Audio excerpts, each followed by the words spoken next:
America has an ego problem. Arrogance and ego is what they're built on. Oh, we got a lot of problems. What I'm saying is that because when we did when the French talk about the clean air and clean energy and stuff like that, yeah, and for what was it 2030 or something like that, whatever. The Paris Accords. Huh? The Paris Accords. Yeah, and they wanted to make sure everything is clean, energy, electric cars, all this kind of thing. And then all of a sudden Trump came and just said, no, that's not good. Yeah. Because his partners are in oil. You know what I'm saying? Why would he do that? You know what I'm saying? And what's funny is this: the only true American-made company of vehicles is electric. Think about it. Are you talking about Tesla? Yeah.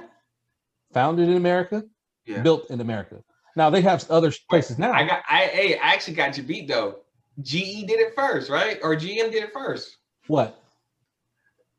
No, but they started outsourcing. The way they start sending like stuff overseas to get built, or in Mexico, or in different places. But that's gonna happen with Tesla too. As soon as they're doing it now for different. But what I'm saying is this: you still should. You didn't even support that company, right? You get what I'm saying? Yeah. So you're saying this: I'm supporting all the companies who are sending their manufacturing to different countries to make. Yeah. But then you complain about it. Yeah. Look at Apple. Everyone complains about China, but guess what? Your phones get made. Mm-hmm. You ain't complaining about China. Child labor. You ain't worried about China then.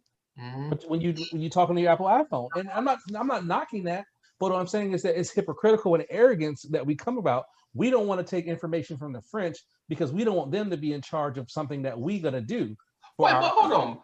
But that's just Trump. I don't think Trump is a reflection of the American people. I don't think most politicians actually reflect the American people. They need to step up. Because I'm gonna tell you, they're scared. You tell me that everyone else behind him is scared, and all these people that are saying that because a lot of people support Trump and they always backing him. If they're scared of Trump that much, what does he have that he can destroy everyone else's life?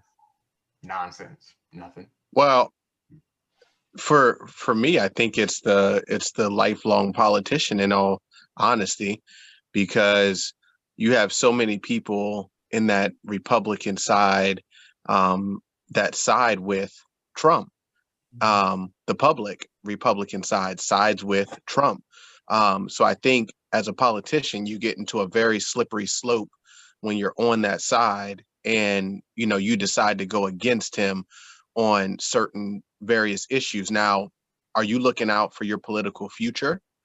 Probably. When you align with him, you're probably looking out for your political future. I can't imagine that many people as a politician truly feel that way, because politicians normally don't feel that way and normally don't think the way that he thinks.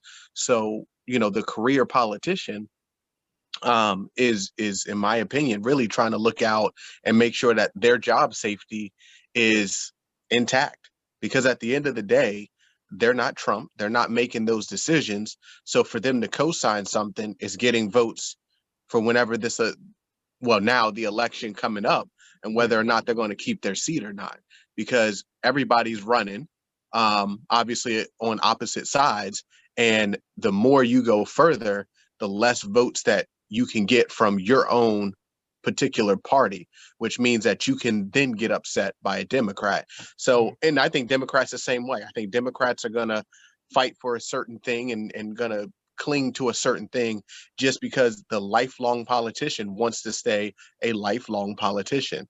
Yeah. So they got to play both sides of the fence in a sense, but be very smart where they go against their own party.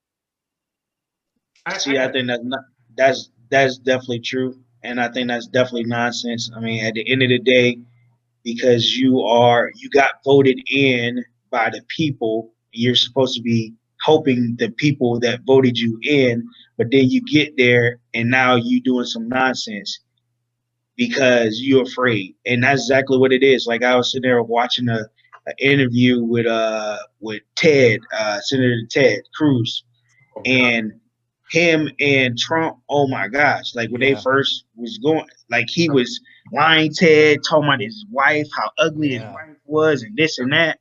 Yeah. And then, but now you you would think that they was best friends the way that he talked about him. And Cuomo, he actually was saying a whole bunch of stuff, and Ted couldn't even say that because he's like, dang, you telling the truth, bro. Like, yeah, he did say that stuff. Yeah, why you attacking me? And it's like, but that's what it is. They're so afraid to they're so afraid to be right and to be different that they'll just get along and go along with any and everything that he says. And the people that do say something about it, or that do step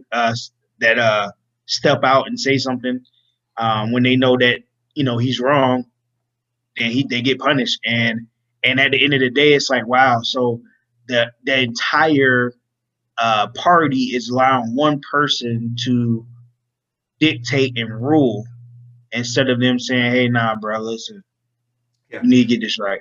But they built that whip themselves, though. Citizens United. They're the one who got that in front of the court. They're the one that let all the dark money get into politics, and now they have to live under that threat because of that's their own actions.